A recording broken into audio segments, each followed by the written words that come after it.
in Europe. The participating countries, all your different communities here, are coming from Finland, Lithuania, Italy, Montenegro, Sweden. Most welcome, especially to you. And today, these days here, you will learn more about our work in Malmö and share our experiences, how to create inclusion and make sure that every citizen in Malmö gets the same opportunities. Malmö today is a natural hub for people and cultures worldwide. The city's inhabitants come from around 170 countries, and together we speak about 150 languages here. It's also a very young city. 40% of the population are younger than 29. This diversity is one of Malmö's key assets and creates the basis for a rich cultural life. It also equips Malmö to perform well in even more globalized world. Malmö is one of Sweden's most growing cities. Today we are about 328,000 inhabitants. It's the third city in Sweden. And driving this growth is immigration, both from abroad and from Sweden, and that many families chose to remain in the city after having children. So the latest forecast suggests an annual net population increase of 5,000 people per year. And this is much in a Sweden context. This rapid rise presents opportunities and, of course, challenges for social welfare. Certainly, it requires constant work to ensure that the city development on sustainable and inclusive lines. We want to be a sustainable city, both social, economically, and environmentally. Business, researchers, local people, and the city authorities are working close together to reduce health-related inequality, especially among children and young people. We are also pioneering in areas such as Augustenborg, Västernhagen, Hylje, in environmental zones. In Malmö, we have a deep understanding for the value of culture in sustainable city development. A few years ago, the city launched a commission to investigate the health and well-being of the citizen in Malmö. And one of the rather surprising results was that, considering the vast differences in people's income, education, and life expectancy, people actually seem to have a better life quality than the researchers had expected. And the reason for that was that the citizens here in Malmö feel that they can contribute and benefit from the rich cultural life. So this is the evidence of the importance of a rich and cultural life. We are quite famous for our films, and I hope you have seen the TV series The Bridge. The Bridge. It's the fourth season now, coming in the next year, and it's coming here from Copenhagen. You usually go by the bridge between Copenhagen and Malmö, and there's a very famous TV series connecting this, and I hope you can join that one. Spread to over 170 countries. We have a lot of film festivals in Malmö, and this week we have the Children's International Film Festival. This is the 34th year in a row that they have this international film festival, and maybe you can see it when you're going around the city. A lot of children and a lot of people coming to Europe to see the best children films. We are also famous for the documentary films here. And the last project we're working with now is a Museum for Democracy and Migration. And on behalf of the municipality and the Ministry of Culture, we have done, the Culture Department, we have completed a pilot study for a new museum for democracy and migration in Malmö. So we have been working with this for the last year and have a lot of dialogue meeting with the civil society, with the activists and the movements, researchers and museum professionals. And we have met about 640 people who will share their views on issues concerning museum, democracy, migration, human rights in different parts of Sweden, not only in Malmö, in Stockholm, in Umeå, in Gothenburg. And we found out that almost everyone we talked with was in favor of having a museum to handle these topics, rather than an institute or a culture house. Everyone agreed on this, that this museum is quite a good institution to have these questions. The museums nowadays strives to be more inclusive, and they have a lot of research and proof and knowledge, and they can introduce the visitors, and they are reliable. And this is important also in these times.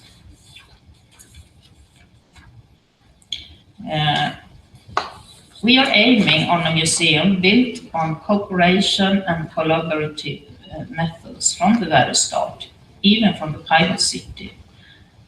And we hope that this museum, if it will be here, will be very important to having meetings like this also.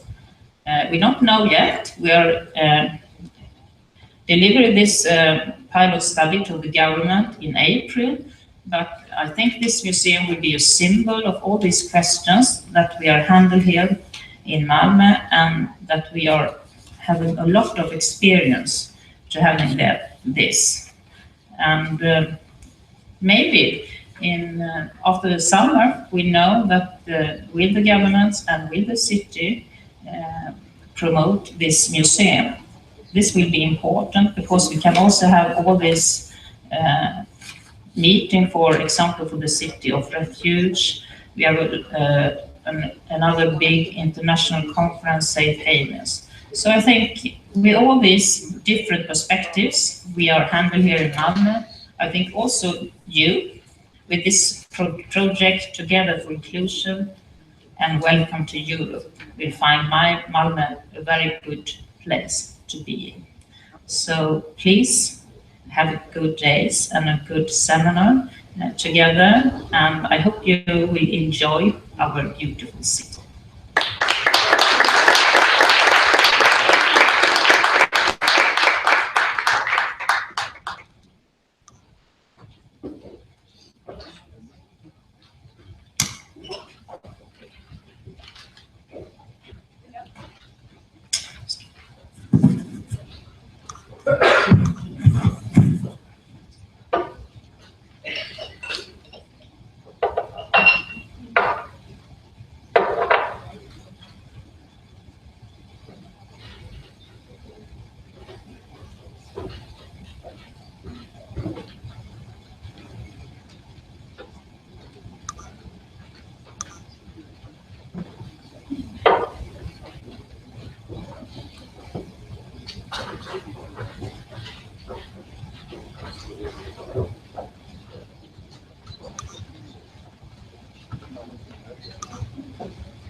Hello, everybody. Can you all hear me okay? Okay, so I'm not going to take too long because I'm just a bureaucrat here. I have no real experience or knowledge to share with you, but I am the project coordinator, I suppose, for this project. So I'm just going to give you a very quick, brief explanation of the project, and then you get on to the more interesting stuff, I think. So today we're here in Malmö for our inclusion seminar, and my name is William O'Gorman. I'm the manager of international activities for Kalliopi municipality, which is in the north of Finland on the west coast, and we are the largest summer tourism destination, and there's also quite a lot of interesting international development happening in our area over the next couple of years. So we kind of wanted to start a project dealing with bringing new people into our communities. But I'll explain more about this as I go on. So we planned this project in Tallinn back in 2015, and we met there as part of a Europe for Citizens contact seminar to plan a Europe for Citizens project. And we applied, we were successful, and now we're having our second seminar here. But the question, I suppose, is why did we decide to make a project about this subject? And we all have different points of view and different angles on the idea of inclusion of, say, refugees, immigrants, asylum seekers into our communities. But one of the things that we focused on was that we want to just share experiences and learn and understand, and not to kind of label certain people, and just keep it that how do we bring new members into our communities, and try and focus on that and try and learn and share the different skills and expertise that we have between us all. From the point of view of Kalliopi, we were interested in our health workers learning more, our teachers, our schools, to learn how to deal with non-Finnish people, basically, whether that be refugees or immigrants or asylum seekers in our small town, and to somehow share experiences with those like Malmö who have a lot of experience, and hopefully then we'll bring back some good practices to our small town in northern Finland. We also, one big part of our project is to try and inform our communities about this change in Europe that's happening now, about this influx of, I'd say non-Europeans, but this influx of new members, new Europeans into our towns, and somehow let our communities know about these things. Maybe, hopefully, create some more tolerance and destigmatize the overall attitude toward new members in our communities.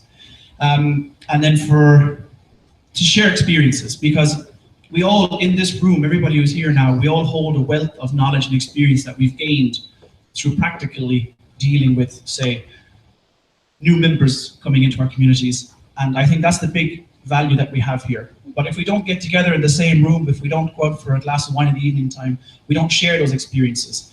And I hope that through this project, we provide some platform where we can share experiences and hopefully then mutually benefit all of our communities. So, the system is quite simple. We're going to have 5 international seminars. This is our second international seminar. And then we're going to have other seminars in Pordenone municipality in Italy, in Herzegovina municipality in Montenegro.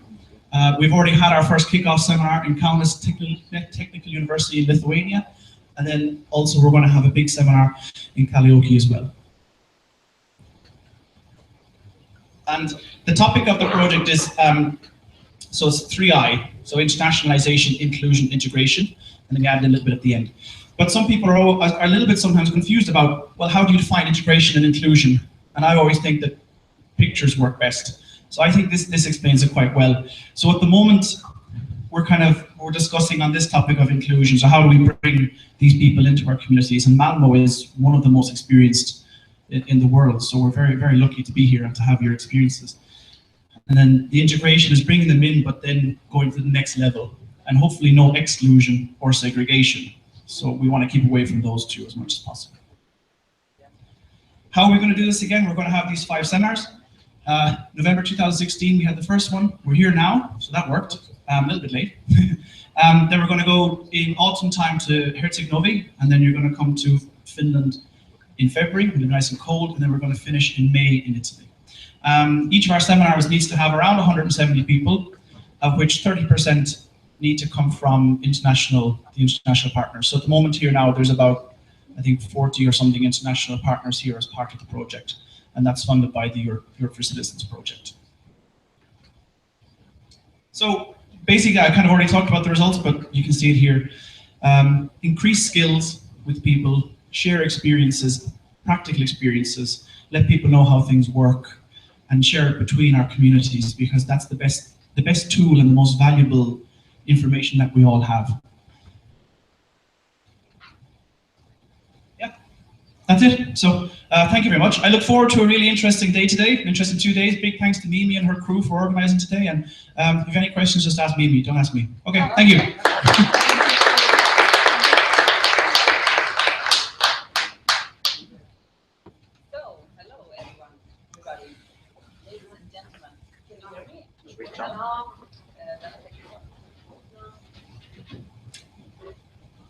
Hello? Yes. Ladies and gentlemen, so nice to see you here. How are you today? Hi. Good. It's beautiful weather we have, haven't we? I'm so glad to see you here today. My name is Mimi Tagner. I work at Malmö Museums, and I have been part of this project from the very beginning, as William just told you. We met in Vilnius 2 years ago, a little bit, or 1.5 years ago. I will tell you more about that later. But first of all, I would like to introduce Vanessa Marco, that's here from the Morska Paviljongen. She will talk about the place where we are today, so you know what this kind of place is like. Thank you. Hi everyone. Hi. How are you? Hi. Nice. My name is Vanessa, and like Mimi said, I'm head of public relations and communications here in Morska Paviljongen.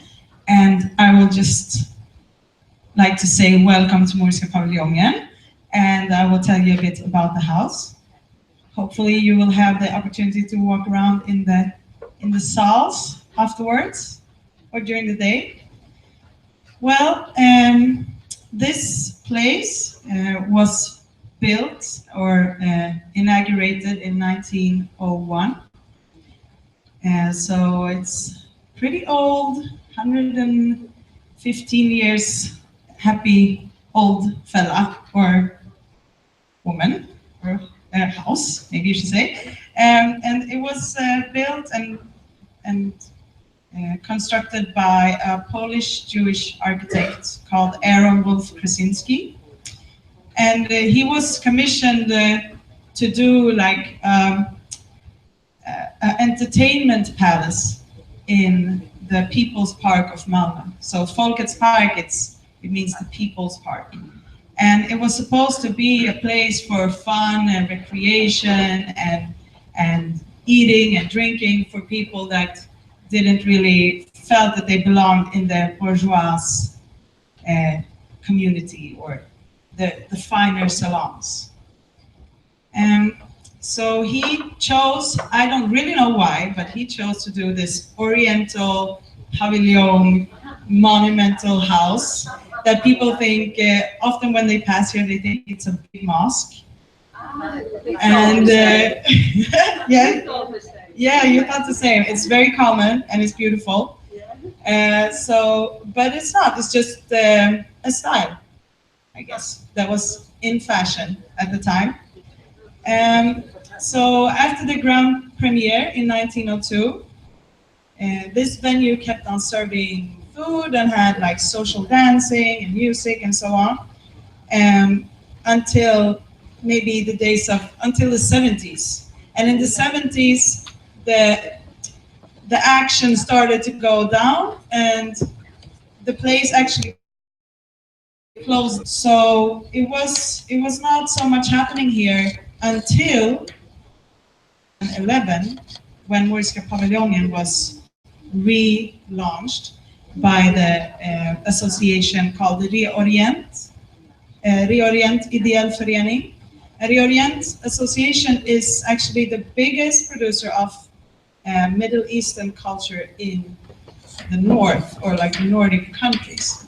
And so this association does a lot of tours and music and culture and shows that has a Middle Eastern heritage, I would say.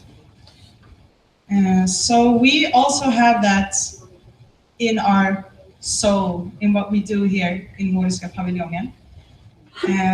But we do a lot of things. I don't know if any one of you have been here before. Who has been here before? Yeah, that's nice. I mean, we have a lot of culture, concerts, theater shows, humor shows, and jazz, and different culture program. Then we also have the event and conference that we do, for example, right now.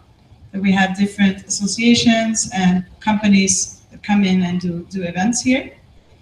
Then we also have a nightclub. So at night, Friday and Saturday nights, this turns to a big disco with a lot of DJs and live shows. And then we also have a restaurant that we are opening on Friday, which is crazy.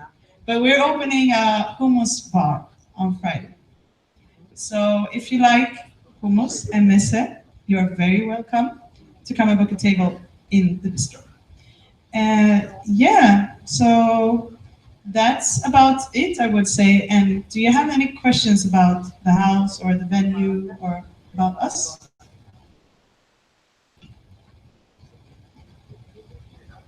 Well, then I maybe covered it all. Thank you so much, and enjoy yourselves. Thank you, Vanessa. Thank you.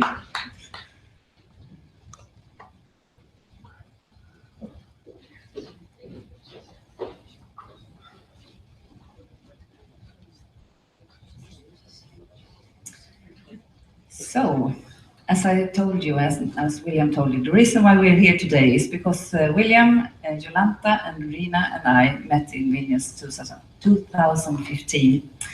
And at that time, we were in the middle of the refugee crisis in Malmö.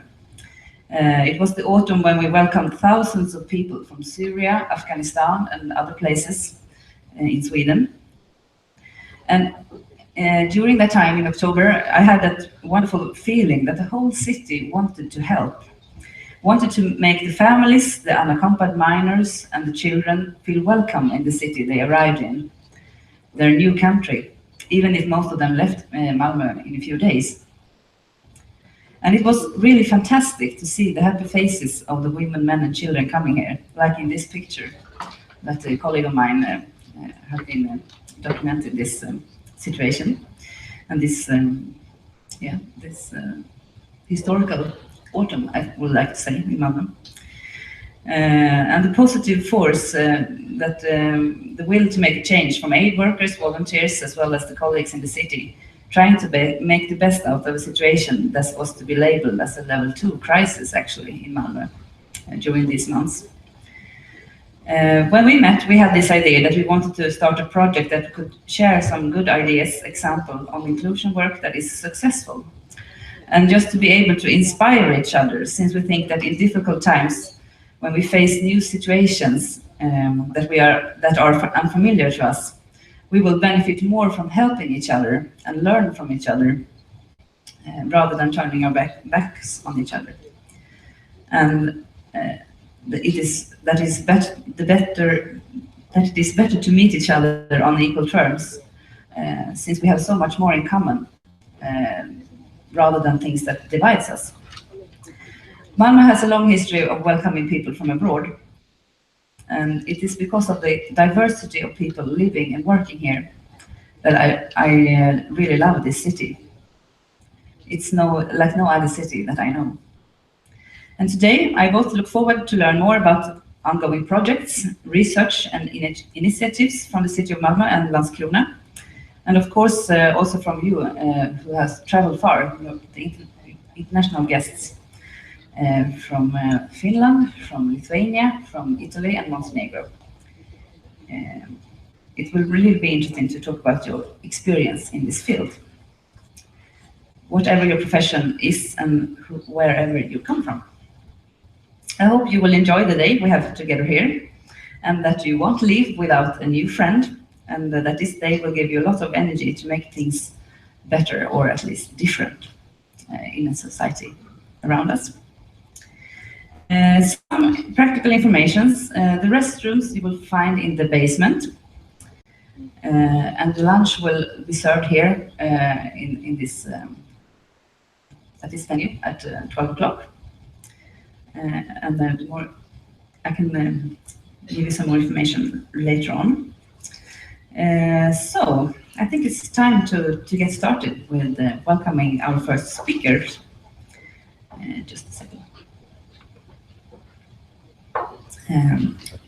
I would like to introduce you to Elisabeth Mangro from Malmö University.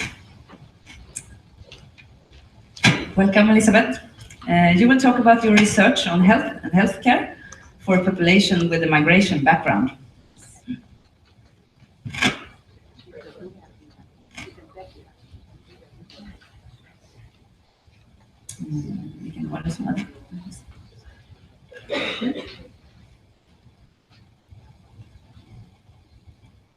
So, one applause for Elisabeth. I'm very happy to be here today. My name is Elisabeth Mangro, and I work as a senior lecturer and researcher at Malmö University, Department of Care Science. But I'm also currently doing my postdoctoral studies at Malmö Institute of Migration, Diversity and Welfare. So right now I'm both doing education within a nursing program, pediatric nursing program, and also some research. So I'm here today, and my background is that I'm a pediatric nurse. I actually have been working a few years in Lindängen, which is one of the areas with a lot of immigrant families. So I have my clinical practice from there and some kind of research questions that were built from that kind of experience. So today, I was asked to share about my postdoctoral project, but actually we just started, so I will tell a little bit about that in the end. But that I've done recently, and I had 2 publications concerning the healthcare for migrants. So these are the 3 studies that, the first, I don't know why there is disturbance here. The first study, it doesn't work. What's happening? Where is the sound? Should I take this instead?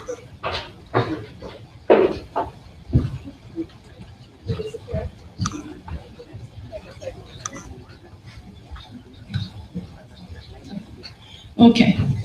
The first study is called Strategies for Diversity, Medical Clowns within the Dementia Care Settings.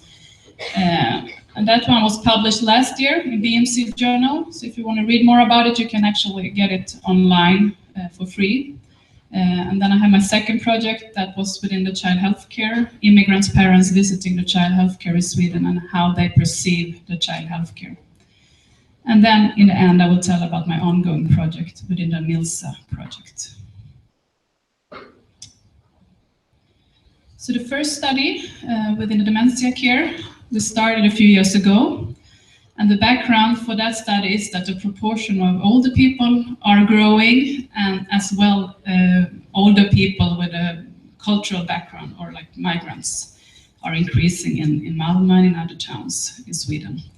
And we know since before that medical clowns, I don't know if you heard about that, but they have an activity both within the pediatric care but also within dementia care.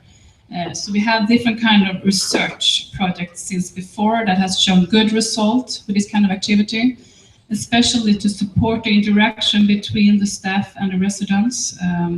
But they also help, they do different kind of activities, both non-verbal and verbal activities within the dementia care.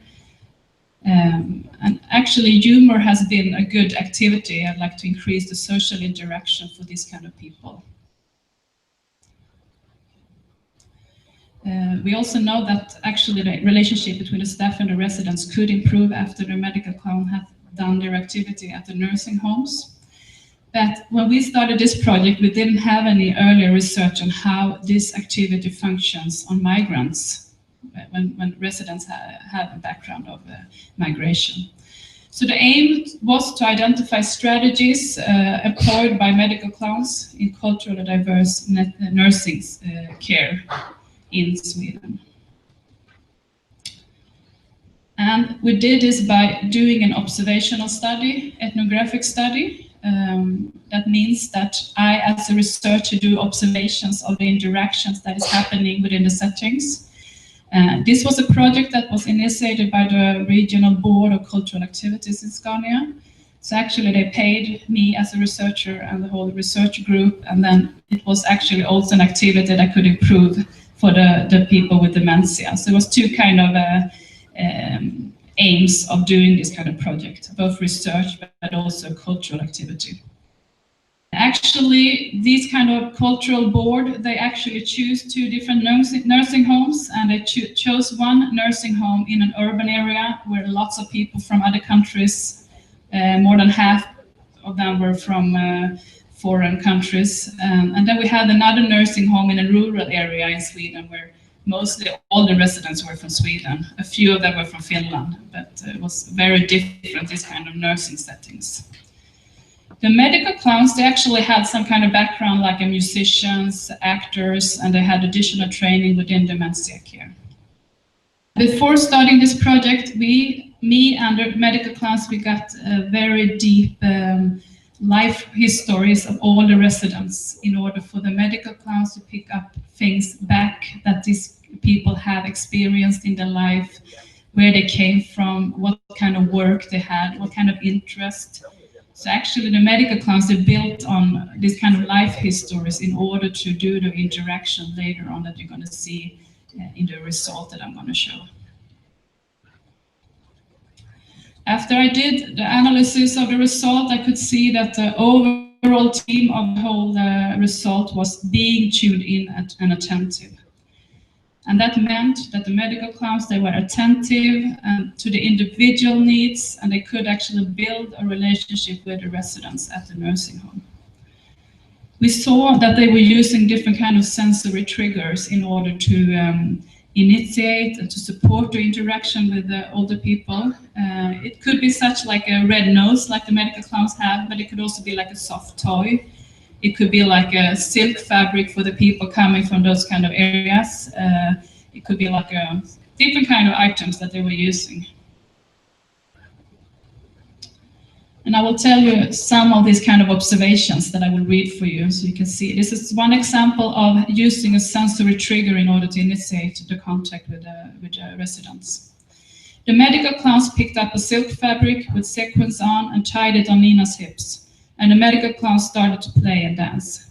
Nina started to laugh loudly, but looked a little bit embarrassed. And then she laughed again. Now the other medical clown took the silk fabric around his hips and started to dance and shaking the hips. Nina, who was sitting at the table next to her daughters, then looked away and said something to her daughters, and then laughed again. The daughter said with amazement that Nina formulated a whole sentence in her own language, which she hadn't done for a long time.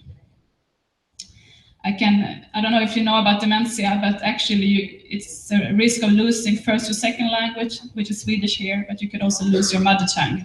And this woman, she hardly knew even her mother tongue, and now she could in Dari say this kind of sentence, so the daughters were very, very happy after this kind of visit. The medical clowns, they also used a lot of encouragement and confirmation. They talked about the residents in a very positive way. You look very good, you're nice, you have a nice hair, you have a nice skirt today. They were asking for their names, and they were making positive association with the name of the residents. They were also giving positive comments about the room. Oh, I love your the drawing that you have on here, and I like your sofa. And they were trying to encourage the residents as soon as they came into their rooms by looking at different kind of things in the room. They were also, since the life history is very important, they were paying attention to the past of the residents. They were reminding through different kind of activities about things that have happened in the past. And this is another example of that. The medical clowns came to Francesco after knocking on his door and introduced themselves. And Francesco replied that he remembered them from the visit last week. Then he became quiet. The medical clowns then started to sing a song, and Francesco then started to interact. He was smiling, laughing, and mentioning that he remembered the song from Italy. Further on, Francesco told him that the song reminded him of the good old days in Italy and the specific Italian food and drinks.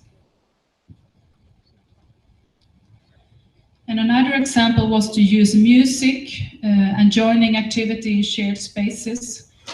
That could be like the living room, for example, in a nursing homes. They collected, or the residents were coming to the room, and the medical clowns did activity in these kind of shared spaces. They were using instruments, songs, music, and sometimes the residents by themselves came up with suggestions for different kind of songs and activity in the room. And here you have another example of that. Bassam started drumming to the musical tune, and the medical clowns came along playing instruments and dancing. Bassam laughed afterwards, and the medical clown went up to another person, Nilofer, sitting in the same room. She tried to say something quietly, and the medical clown asked if they should play a song, and she nodded her head. When the song began, Roger, a fellow resident, joined in by moving his wheelchair back and forth. When the medical clowns asked if they recognized the song, Jenny answered quietly, yes, and Roger answered loudly, yes. So the conclusions that we could draw from this study is that foreign-born residents suffering from dementia can actively participate in cultural activities, even when the verbal proficiency in the second language is reduced. It's also important to devote attention to the life histories, as well as learning more about the residents' cultural background, because that can increase the opportunities for dialogue within the dementia care. So that was the first study that I done. And now is the second study, and that is what I told about before. I've been working in Lindängen on the child healthcare for several years. Doing my work there, I was always wondering, how do these immigrant families perceive the healthcare that we give? I was really enjoying to work with the families, but the question was always there: do they really get what they asking for, and do we really reach these people while giving the healthcare that we do? So the research question actually was birthed on my clinical practice, and then coming to Malmö University actually initiated this kind of project. Didn't have any research money, so I've done it on my research time that I have as a senior lecturer. And I've been really striving to find the families, which hasn't been that easy. But now, a few weeks ago, this study was published in BMC Family Practice. So if you want to read more, you can go online and read. Is that we know that immigration is an emotional stressor for the families. It's a challenge for families to lose their kind of cultural traditions, their kind of values, customs, what they're used to do. Learning a new language, a new culture, it's gradual, but it's also fun.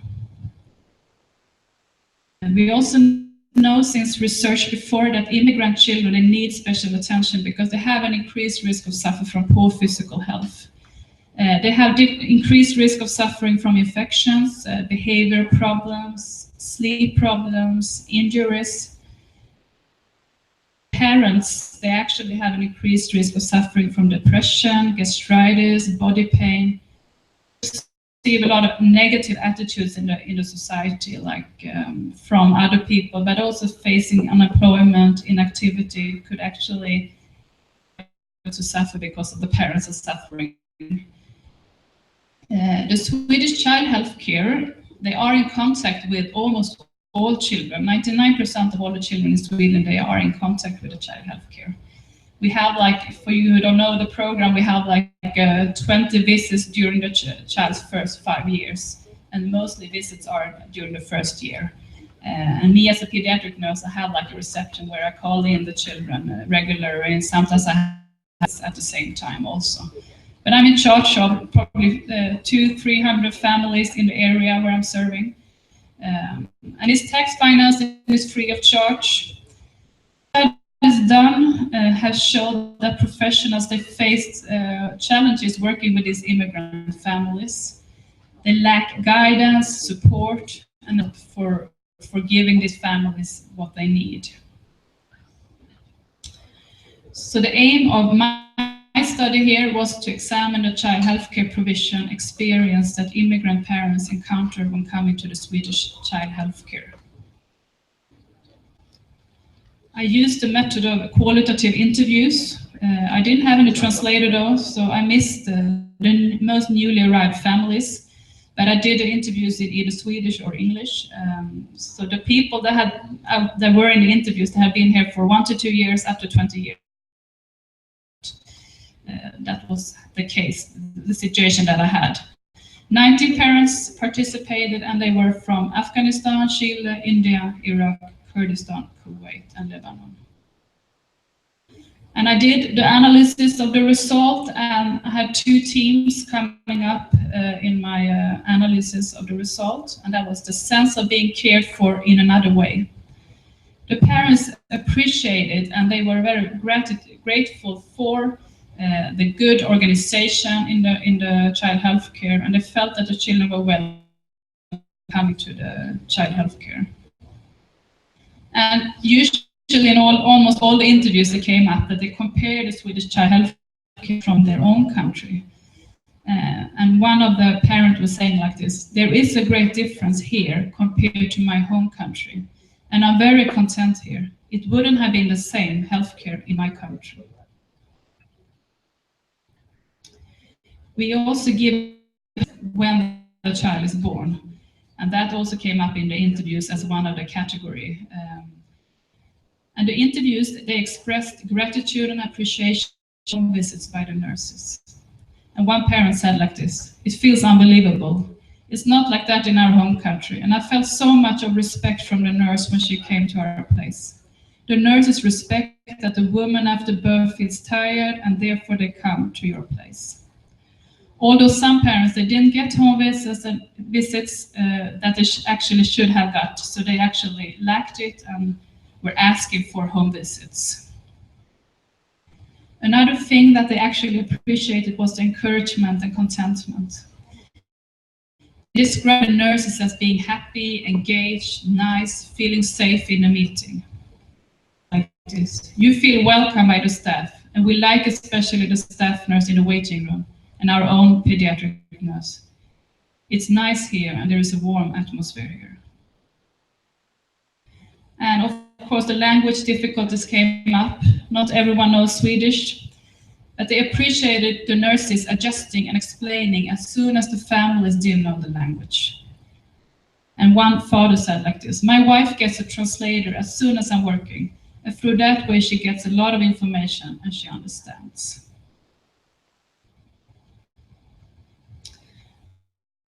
Team that was getting all practical needs met through this child health care system. They got advice, information, and practical help with referrals to different kind of institutions if you need it. They were getting advices about vaccinations, breastfeeding, nutrition, and child safety. Oral and written information. It has been very good, and we get letters prior home to every visit. And the nurse always gives oral information about the coming visit and what to expect. For example, if there's going to be vaccinations given to the child. Some parents, they would have liked a little bit more about information about the Swedish health. It's quite complicated questions that emerged in the interviews also. They also like to get support from the nurses, especially when not feeling well after birth. And I could talk to her, and since I got postnatal depression, I came to her and talked, and she said that it was normal to feel like that here. Others felt support when they didn't know what to do with their child, if they had some kind of behavior problems or other kind of things. So the conclusion of this study is that the parents in this study, they seem to get a culturally sensitive and competent care. But more research is needed to see to what extent this is in the whole country or if it's just in this part of the country or the parents that I interviewed. But at least we had quite a good result, and we're quite content when we were doing the analysis of the result. And then I will tell about my ongoing project with the newly arrived refugee families in the resettlement process and the lived experiences of health. This is the project that I'm doing right now in the MILSA project. And Siad will tell more about MILSA and a little bit more about our collaboration with the county government in Scania. So I will tell a little bit about what I'm doing. But just to give you a picture here about Partnerskap Skåne, that's like a partnership in Scania. And the aim of that is to develop different kind of methods of how to integrate, establish newly arrived immigrants in Scania, and to do it with a holistic view of the people coming here, to have the perspective of their health situation, for example. And the different partners here is county government, Scania, we're working with them, the civil society, and MILSA is in the bottom here. It's like a platform for migration and health. And MILSA is county government, a collaboration between county government and Malmö University. So in that project, which is part of this whole partnership, that's where we are doing our study currently. And MILSA is a big project, so my project is just 1 out of 5 different projects.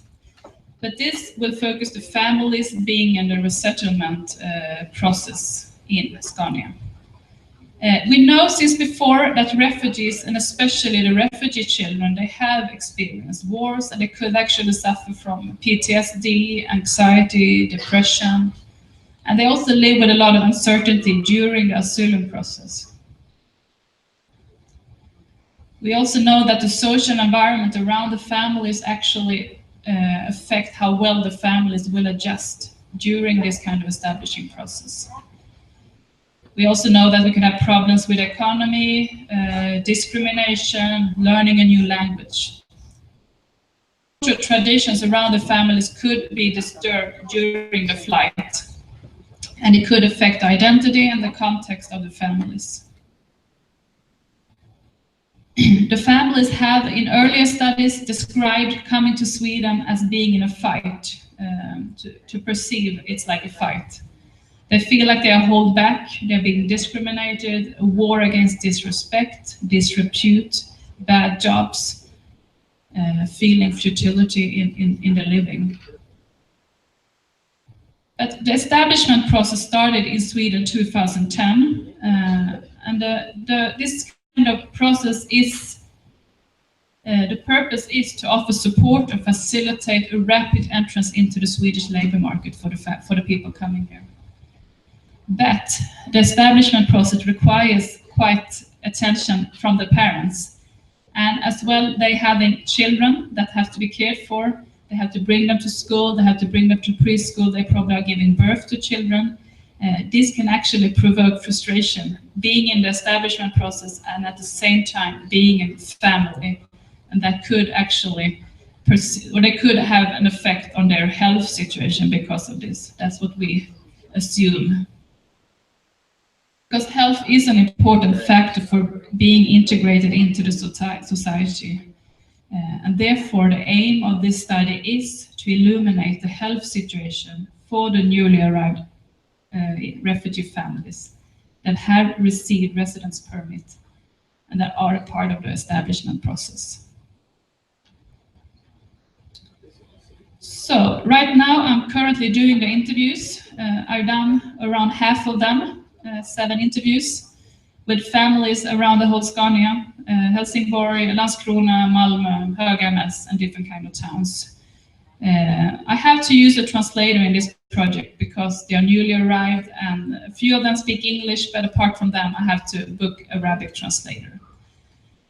And that has been a challenge, and the first time I do research with a translator, but actually it's been working out quite well so far.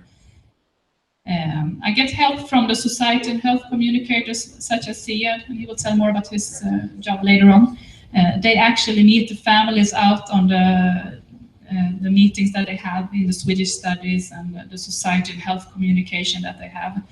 So they asked the family, do you want to participate in the study? And then I got hold of them through that way.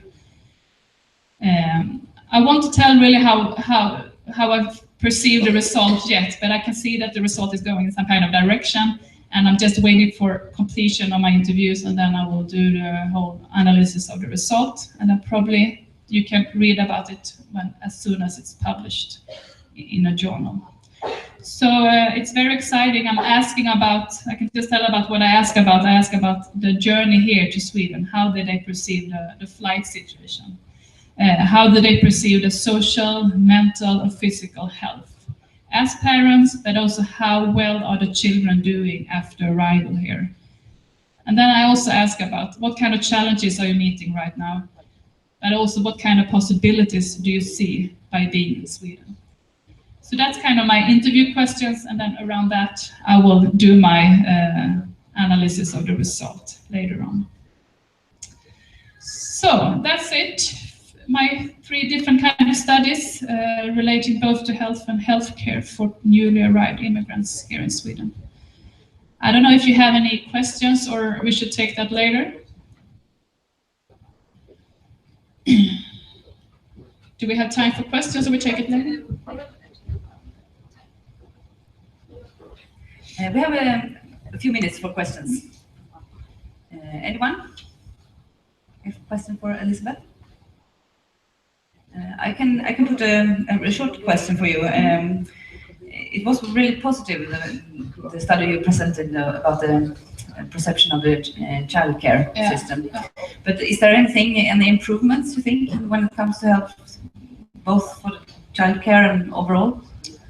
I think what I could see was that the engagement of the staff is very important. So, of course, if we should do anything to improve the child healthcare, I think we should improve the engagement that the nurses show by being engaged in the families, because that's what I can hear, coming home to the people and giving kind of help when they need and the information that they need, but also the emotional support that you need as a families. And that's my working experience also, that they really, really appreciate. So that's probably what I think we can improve, but also improving doing all that we are obligated to do. We are obligated to do a home visit at birth, and not everyone is actually getting it. So that's kind of we're not really reaching up to what we are actually obligated to do.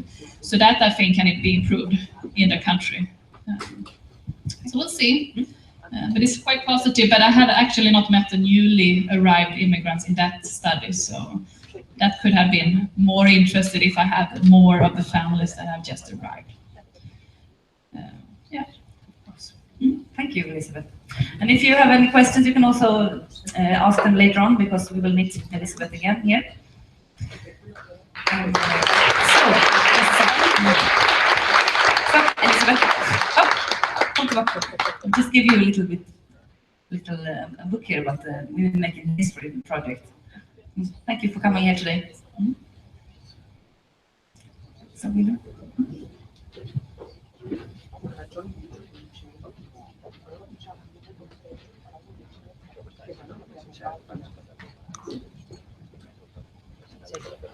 Hello. Hi, everyone. Hi. Hi. My name is Senia. I'm also from Malmö Museum, and I'm the one who has been talking to some of you and putting together this program. Thank you so much for being here. So I have the honor of presenting the next speaker, which is Coordinator Jörgen Andersson from the House of Future. Welcome. Thank you. You just step up there, yes. And also, I would like to add that this is now one presentation, and afterwards there is another. So around 11:45, the speakers will be up again, and you can ask your questions. Okay, so take notes.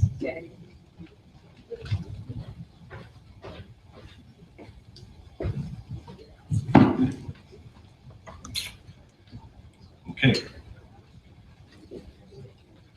Start to find presentation.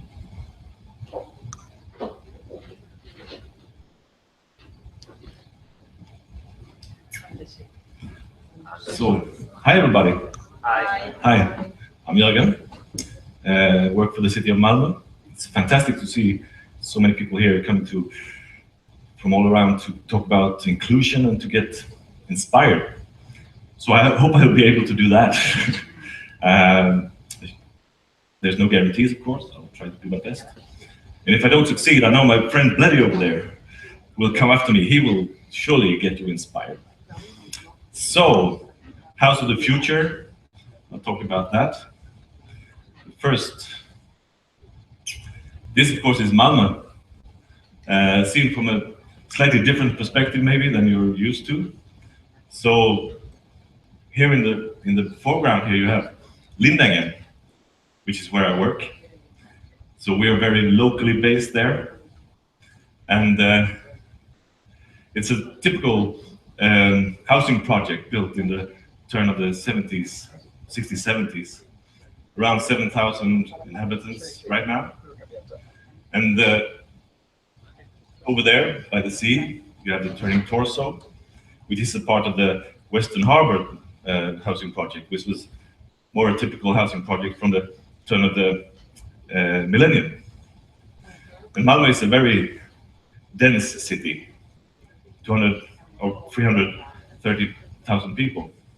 Very small area, actually. So people live really closely together. But at the same time, there are, of course, big differences in living conditions between different parts of Malmö. So there is a city bus line, bus number 2, that goes from the Western Harbor to Lindängen. So Lindängen is one end stop and Western Harbor is another. And if you travel on that bus line too, you will travel through all of the cultural and historical layers of Malmö. And you will also travel through all the socio-economical layers. So between one end stop, the Western Harbor, and the other, there is, for instance, a difference in life expectancy of about 7 years. And this, of course, like Elizabeth talked about and everybody's been talking about, has to do with health issues for the population. And of course, if you come to Malmö as a newcomer, if you want come here to live, and if you have the choice, that is to say, if you have money, you will more probably end up in the Western Harbor area than in Lindängen, of course. So you might say, so what? This is nothing new. This is happening all over. This is the same situation in every major town in the world. And you could say that social and economical inequalities may be a force of nature. So what? But it, of course, creates some kind of tension within the city, issues that we have to deal with. And it also has to do with living conditions and people's life quality. And how can we deal with that? And I'm not saying that I have the answers or that we have the answers working in Lindängen, but this is at least what we try to do. And it has to do, I think, with providing the community with the best services that we can offer them locally. And this is what we do, how we do it in the Framtidens hus, or House for the Future, as you would translate it into English. And this might seem like a pretentious name, but it came from a competition we had when we inaugurated the place. And this was the winning suggestion, was to call it the House for the Future. And basically it's a platform for cooperation between different sectors of society. So we have the municipality there, the social services, providing locally for Lindängen, the households in Lindängen, needing social services. We have the unemployment agency, which is a state agency. We also have NGOs, which I think is not that common to house that under the same roof. The official agencies and the NGOs. So we have the Red Cross, we have the Save the Children, we have lots of other organizations working together and with their own activities under the same roof. And like Elizabeth said, I think during the crisis in 2015, when so many people came, what became obvious is that this is actually the only way to face the challenges we have, to work together between different sectors of society. And I would say that we have not been that successful or good at that in Sweden. So maybe it takes a crisis to actually make this happen. But this is also something we've been trying to make happening since 2013 when we started this place. And I think this also, what you need is long-term relations and long-term work together to forge strong relationships and partnerships between different sectors. And most of all, of course, between these sectors and people living in the areas that we work with, the communities we work with. We also had the civic society, a lot of groups from the area getting together in this house, this beautiful house, this architectural pearl in the middle of Lindängen Centrum, to do things that they find interesting and inspiring and developing for them on their own terms. Academy, we have a lot of scholars, a lot of students coming out to us to do projects, to do research, and to take off their tropical helmets. But more often, it's really valuable for us to build knowledge and to give knowledge back to the society. And I think the most interesting and most recent cooperation there is with Malmö University with health. It's a project around health promotion. To work together with citizens of Lindängen, especially a women's group on health promotion, to try to find out what would promote their health on their terms, based on what they formulate in workshops and in concrete work around health and cost and around diabetes, for instance, which is increasing in these neighborhoods.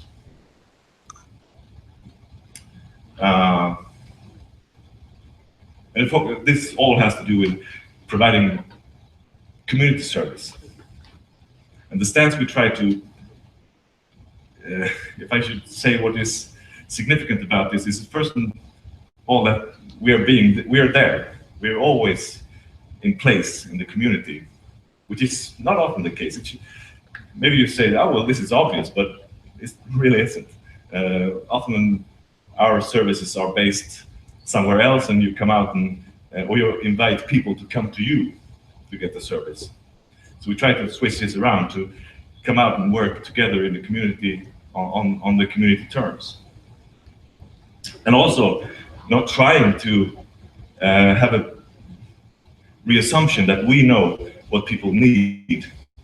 We know a lot about the facts of the area, how many people are unemployed and how many households are on social welfare and so on, but not to try to draw conclusions from that, but to instead try to ask people who we meet and come to us what is important for them, what would they need to take steps forward to a better life on their terms. And to do that, you have to listen, of course, and you have to be open, and you have to signal that you are open to questions and opening to listen. So, for instance, the doors are always open. I don't know if you have any experience about social welfare, and I'm sure it's not like that in your country, but social welfare bureaus in Sweden are often closed. The doors is locked. You have to book your time to see your caseworker and so on. So we try to also make something different about that, to have the door open. But this is a house where you can come and ask questions and you can get answers without maybe booking a time. Or you can participate in Red Cross textile workshop and at the same time maybe meet your caseworker. And of course, on one hand, this is large-scale problems and challenges we have, but maybe you have to try to create small-scale solutions and not focusing on solving the problems. So how should I explain? Well, sometimes we have a notion on knowing what will help people. And for instance, so you create some kind of structure or formula, like an assembly line. So when you come here, you're supposed to go to Swedish education, then you're supposed to get a job. And we need nurses. So it's a really good idea for you to learn Swedish, get a job as a nurse. The problem is that this doesn't really fit maybe in what people's lives look like and what are their foremost needs. So you have to start listening to where people are in their lives to take small steps forward. This also have to do, to do that, you have to build trust in the community, which is not obvious. I mean, to be a male, middle-aged, middle-class guy is not obvious for building trust in a community like Lindängen. So you have to work on that, together with everybody else, of course. And maybe the most important, it has to be fun. And fun doesn't mean just haha fun or easy. It means it can be really, really tough and challenging, but it has to be fun in the sense that it gives you something back. It gives you something quite soon for committing